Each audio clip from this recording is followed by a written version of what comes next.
Good afternoon, students. So welcome to week 3 of your ENGL 101 class. So without further ado, I'm going to share my screen and we're going to talk about the topic for this week.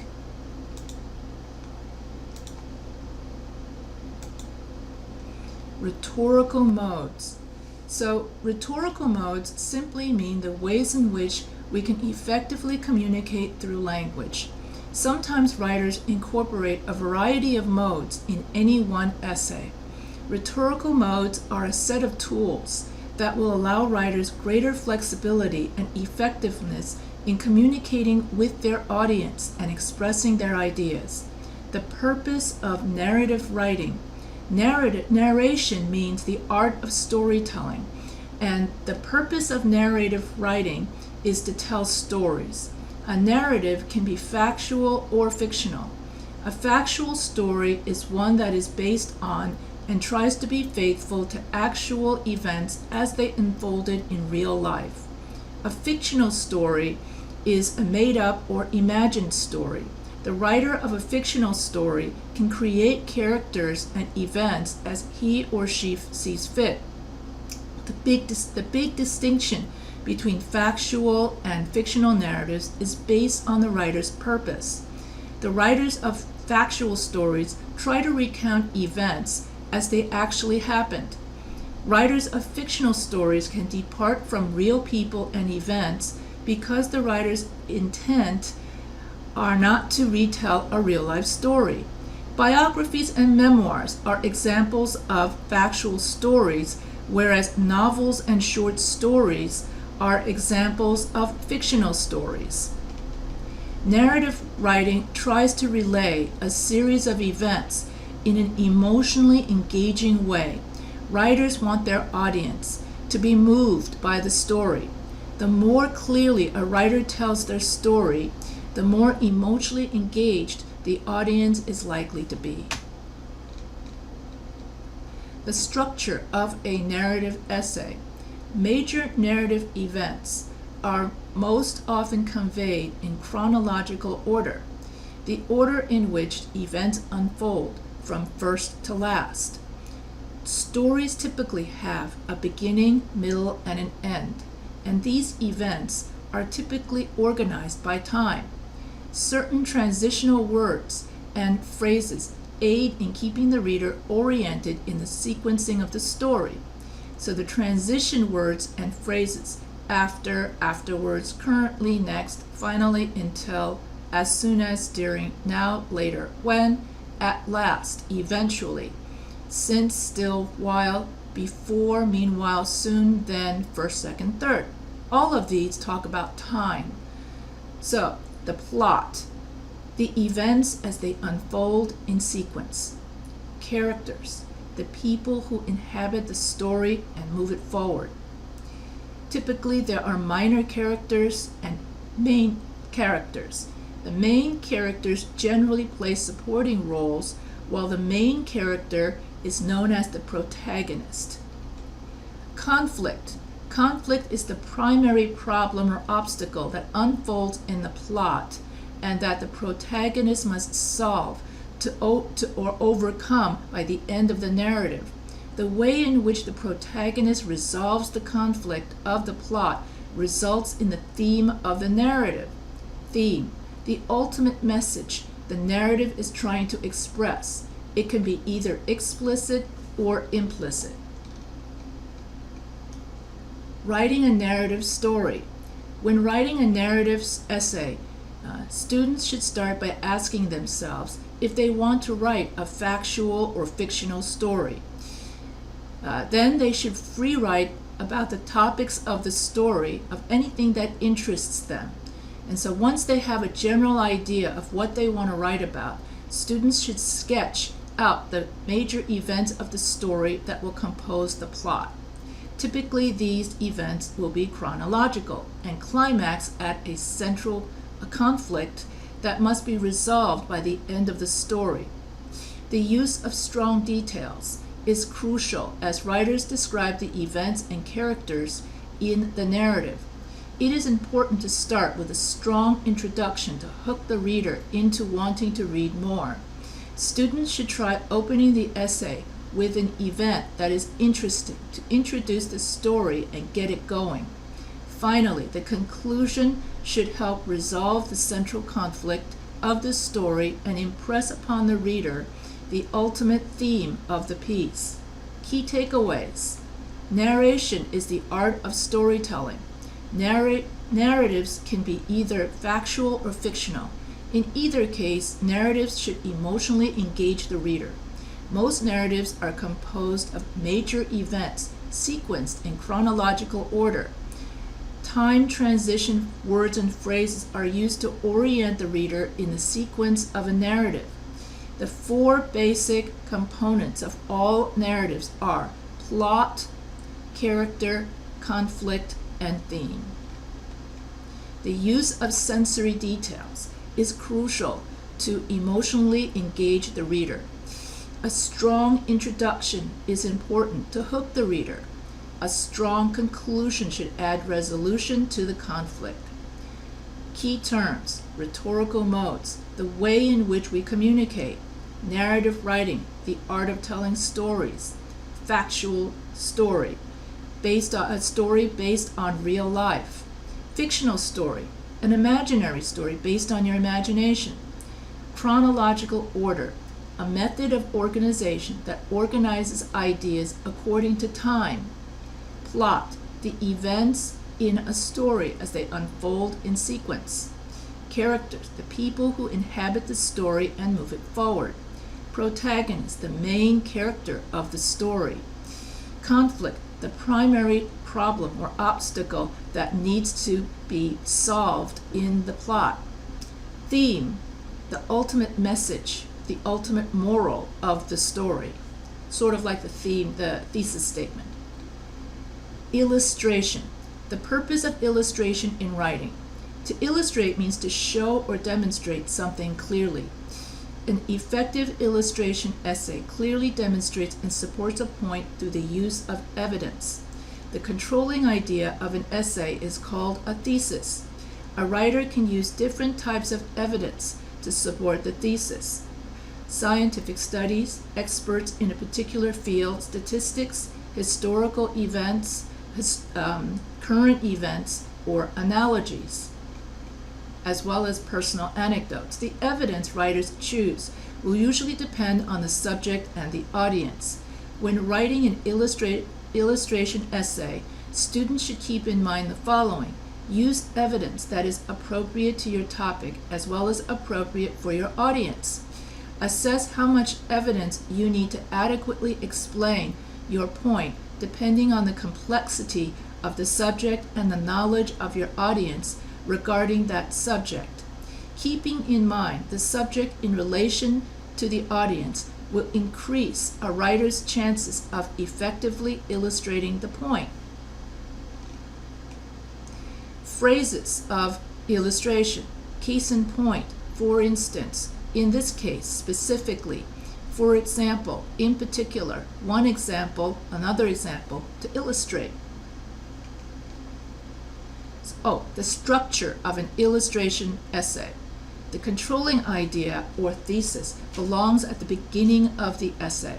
Evidence is then presented in the essay's body paragraphs to support the thesis.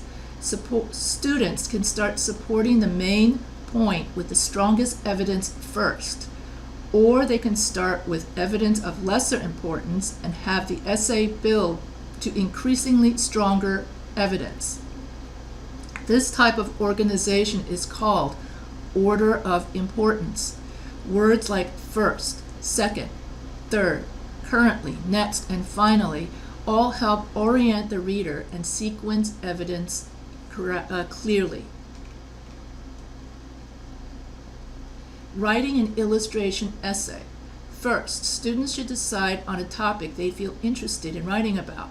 Then they should create an interesting introduction to engage the reader. The main point or thesis should be stated at the end of the introduction.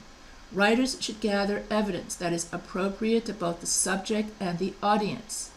and then they can order the evidence in terms of importance, either from least important to most important, or from most important to least important. Key takeaways.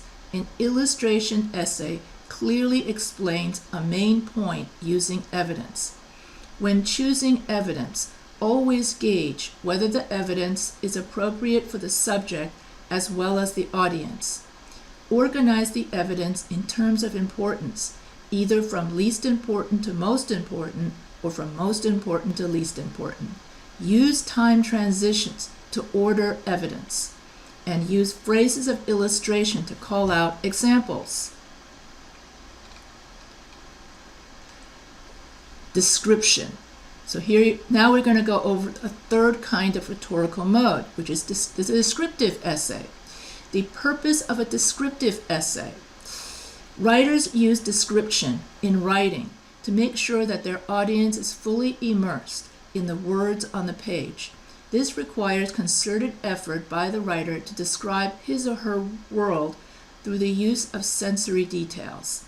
Sensory details are descriptions that appeal to sight, sound, smell, taste, and sensory details are descriptions that appeal to the sense of sight, sound, smell, taste, and touch. Descriptions should try to focus on the 5 senses because people all rely on these senses to experience the world. This use of sensory details provides writers the greatest possibility of relating to the audience and thus engaging them in the writing. Descriptive essays describe a person, place, or an object using sensory details. The structure of a descriptive essay is more flexible than some of the other rhetorical modes. The introduction of a description essay should set up the tone and the point of the essay. The thesis should convey the writer's overall impression of the person, place, or object described in the body paragraphs. The organization of the essay may best follow spatial order, an arrangement of ideas according to the physical characteristics or appearance of where you are. So depending on what the writer describes, the organization could move from top to bottom, left to right, near to far, warm to cold. So things that you can describe are like a train station, your office, your car, a coffee shop, lobby, or a movie theater. So writing a description essay. Choosing a subject is the first step. Once you've chosen a subject, then you want to guide the students on how to describe an effective thesis statement to guide the essay. The remainder of the essay describes the subject in a way that best expresses the thesis. Every part of the essay should use vivid sensory details. Key takeaways. Description essays should describe something vividly to the reader using strong sensory details. Sensory details appeal to the 5 human senses: sight, sound, smell, taste, and touch. A description essay should start with the writer's main impression of a place, person, or object.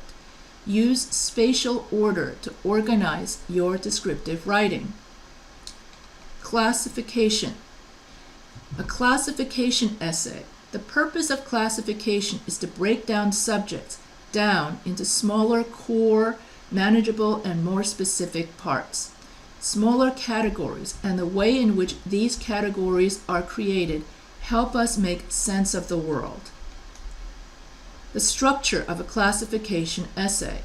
The classification essay opens with an introductory paragraph that introduces the broader topic. The thesis should then explain how the topic is divided into subgroups. Students should state with an engaging opening that will adequately introduce the general topic that they will be dividing into smaller subcategories. The thesis should come at the end of the introduction. It should include the topic, subtopics, and the reason for choosing to break down the topic in this way. The organizing strategy of a classification essay is dictated by the initial topic and the subsequent subtopics. Each body paragraph is dedicated to fully illustrating each of the subtopics. Students should use strong details and explanation for each subcategory paragraph that help explain and support the thesis. Process analysis. The process analysis essay explains how to do something or how something works. In either case, the formula for a process analysis essay is the same. So the process analysis essay is how to get rich, how to lose weight, how to tie a shoelace. Anything that's how to is a process essay. The process analysis essay opens with a discussion of the process and a thesis statement that states the goal of the process. The organization of the process essay is chronological order. The steps of the process are conveyed in the order in which they usually occur. Body paragraphs will be constructed based on these steps. So when you write a process essay, you would say, in order to get rich, you have to do step 1, step 2, step 3. And then step 1, step 2, step 3 will be your body paragraphs. And so that's anything that's like when you teach someone how to do something in a process, that is a process essay. And so students should choose a topic that is interesting, relatively complex, and can be explained in a series of steps. The thesis statement should come at the end of the introduction, and it should state the final outcome of the process that is being described. Body paragraphs are composed of the steps in the process. Each step should be expressed using strong detail and clear examples. Students should use time transition phrases to help organize the steps in the process and orient readers. The conclusion should thoroughly describe the result of the process described in the body paragraphs. Definition paragraph. Definition essay. So the purpose of a definition essay is to define terms, but defining terms in writing is often more complicated than just consulting a dictionary. In fact, the way we define terms can have far-reaching consequences for individuals as well as collective groups. Definitions establish the way in which people communicate ideas.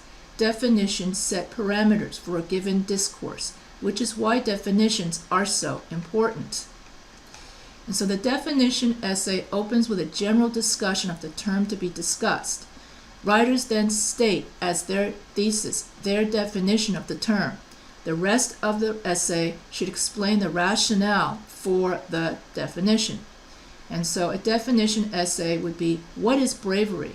So bravery can be defined as thinking about yourself over others, being courageous, and being kind. And being able to stick your neck out for other people, even if it means you're in danger. So that is like a definition of bravery. What is consumer culture? Consumer culture is materialism, selfishness, and that sort of thing. So when you define something in its parts, that is a definition essay. So the definition essay is what is love, what is adulthood, what is violence, what is. So writers should choose a topic that will be complex enough to be discussed at length. Choosing a word or phrase of personal relevance often leads to a more engaging essay. Writers should start the essay with an introduction that establishes the relevancy of the term. Then the thesis should come at the end of the introduction. And then the rest of the body paragraphs would be your definition. So if I were to say that bravery means to be selfless, means to be think of others before yourself, and to confront danger. So then those three things would be your body paragraphs. And then your concluding paragraph would then summarize your essay. Comparison contrast. you're going to be writing this for your essay too. So you got to listen carefully. The purpose of comparison contrast in writing. Comparison, when you compare two items that are similar, while contrast means you're comparing two items that are different. So a compare and contrast essay then compares the differences and similarities between two items. The key to a good comparison-contrast essay is to choose two or more items that connect in a meaningful way. The purpose of conducting a comparison-contrast essay is not to state the obvious, but rather to illuminate subtle differences or unexpected similarities. Drawing distinctions between elements in a similar category will increase the audience's understanding of that category, which is the purpose of the comparison-contrast essay. To focus on comparison, students should choose two items that seem at first to be unrelated. The more divergent the subjects initially seem, the more interesting the comparison essay will be. So you can write a comparison essay about romantic comedies, internet search engines, or cell phones. The structure of a comparison-contrast essay starts with a thesis and clearly states two subjects that are to be compared and contrasted and the reasons for doing so. The thesis would then lean towards comparing, contrasting, or both. The point of comparing and contrasting is to provide useful knowledge to the reader. Students may organize compare and contrast essays according to the subject themselves, discussing one then the other, known as the block method, or according to individual parts, discussing each subject in relation to each point. That would be point-by-point method. The organizational structure chosen, the students choose, depends on the nature of the topic.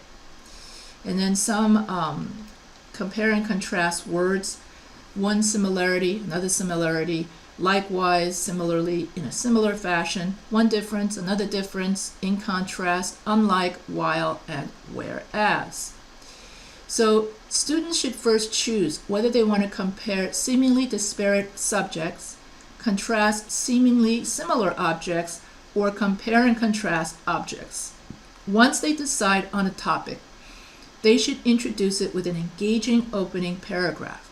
The thesis should come at the end of the introduction, and it should establish the subjects that will be compared and contrasted, as well as state what can be learned from doing so. The body of the essay can be organized in one or two ways, either subject by subject or point by point. A compare and contrast essay analyzes two subjects by either comparing them or contrasting them. The purpose of writing a comparison-contrast essay is not to state the obvious, but rather to illuminate subtle differences or unexpected similarities between two subjects. The thesis should clearly state the subjects that are to be compared and contrasted, or both. There are two main strategies for compare and contrast essay: organized by subjects, one then the other, or organized by individual points. The next kind of essay is cause and effect. The purpose of cause and effect writing: a cause is something that produces an event or condition. An effect is what results from an event or condition. The purpose of the cause and effect essay is to determine how various phenomena are related in terms of origins and results. Sometimes the connection between cause and effect is clear, but often determining the exact relationship between the two is very difficult. Cause and effect discussions are therefore often complicated and often lead to debates and arguments. So cause and effect essay opens with a general introduction to the topic, which then leads to a thesis and states the main cause, main effect, or various effects and or various. So you could either write a essay about the main causes of World War II or the main effects of World War II in China, for instance. So the cause and effect essay can be organized in two primary ways. Start with the cause and then talk about the effects, or start with the effect and talk about the causes. Regardless of which structure students choose, they should be sure to explain each element of the essay fully and completely. Explaining complex relationships requires the full use of evidence such as scientific studies, expert testimony, statistics, anecdotes. Because cause and effect essays determine how phenomena are linked, they make frequent use of certain words that denote such linkage. As a result, because, hence, thus, consequently, due to, since, and therefore. Students should choose an event or condition that they think has an interesting cause and effect relationship. They should introduce the topic in an engaging way. The introduction should end with a thesis that states the main cause or the main effect. Writers should organize their essay by starting them with cause, then effect structure, or effect, then cause structure. Within each section, they should clearly explain and support the causes and effects they discuss using a full range of evidence. If students are writing about multiple causes or multiple effects, they may choose a sequence either in terms of order of importance. Students should use phrases or causation when trying to forge connections between various events or conditions. Persuasive writing. The purpose of persuasive writing is to convince, motivate, or move readers toward a certain point of view or opinion. The very act of trying to persuade implies more than one opinion on the subject. An argument is a reasoned opinion supported and explained by evidence. To argue in writing is to advance knowledge and ideas in a positive way. The structure of a persuasive essay: introduction and thesis, opposing and qualifying ideas, strong evidence in support of the claim, style and tone of language, and a compelling conclusion. So in a persuasive essay, you have to have an engaging introduction and an engaging thesis. And the thesis usually appears at the end of the introduction, and it states the writer's point of view. Acknowledging opposing ideas and limits to your argument, in other words, counter-arguments and rebuttals. Because an argument implies differing points of view on the subject, students must be sure to acknowledge those opposing ideas.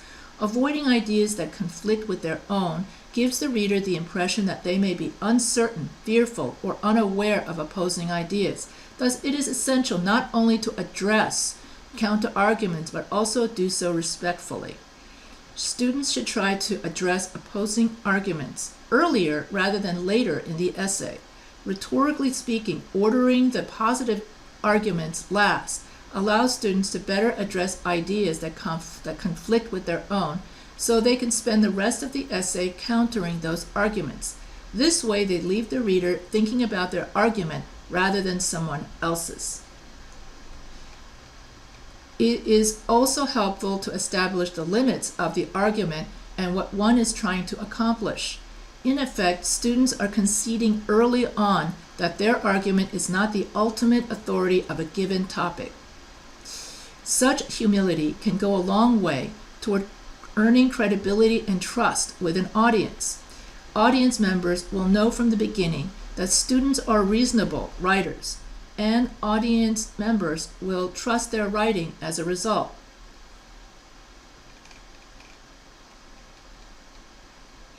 Handling bias in writing and in daily life can be a useful task. It will allow students to articulate their own points of view while also defending themselves against unreasonable points of view.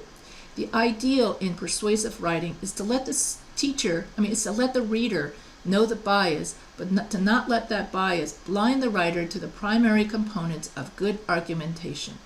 The strength of personal bias is that it can motivate one to construct a strong argument. The weakness of bias is when the bias begins to take over the essay. The use of I in writing. So I always tell students, don't use I. Don't use first person case I, my, we, our, and don't use second person case you and your, because you want to focus on the facts. So use third person case only for a more professional tone. The use of I in writing is often a topic of debate, and the acceptance of its usage varies from instructor to instructor. It is difficult to predict the preferences of all your instructors. So my preference is don't use first person case, don't use second person case in your persuasive writing. So students should be mindful of using I, because if you use something like I think, I believe, it makes you sound like you're not sure of what you believe in. And then if you use I, then all of the focus goes on the writer. And then the reader's attention is not on the facts, it's on what you think. When actually, in order for your essay to be more convincing, you need to focus more on the facts. So if you get rid of the I believe and I think, and you delete all instances of that, then you have a stronger essay that focuses on the facts. And so, how do we have a good and sound argument? You have to have an engaging introduction. You have to have a reasonable thesis that's debatable and supported by evidence. You have to have a varied range of evidence with credible sources. You have to acknowledge opposing ideas. You have to be able to rebut opposing ideas. You have to have a tone and a style that is appropriate for the subject and audience. You have to have an acknowledgement of the argument's bias and a conclusion that will summarize the essay. Facts. Facts are statements that can be definitely proven using objective data. A fact is a statement that is absolutely valid. An opinion cannot be proven. An opinion is your personal view, your judgment. And an opinion is what an individual believes about a particular subject. However, an opinion in argumentation must have legitimate backing. Adequate evidence and credibility should support the opinion. In writing, students want to strike a balance between credible facts and opinion. If you just have an opinion with no credible backing, then you end up with fallacies, fake news, propaganda, gossip, and rumor. And so we don't want to have our paper be gossip and rumor. So we always use credible sources, and we back up our credible sources with APA to avoid plagiarism. And then in your paper, if you have a lot of numbers, it's okay to use pictures, visuals, and graphs to make your paper pop. And so when you write a persuasive essay, you should write about something that you're passionate about. And you should back up your thesis with scientific studies, expert testimony, statistics, and personal anecdotes. Well, I tell students I don't prefer the personal anecdotes. I prefer you use case studies from your research. And if you're going to use statistics, you have to cite your source to give the researcher the credit she deserves for doing her research.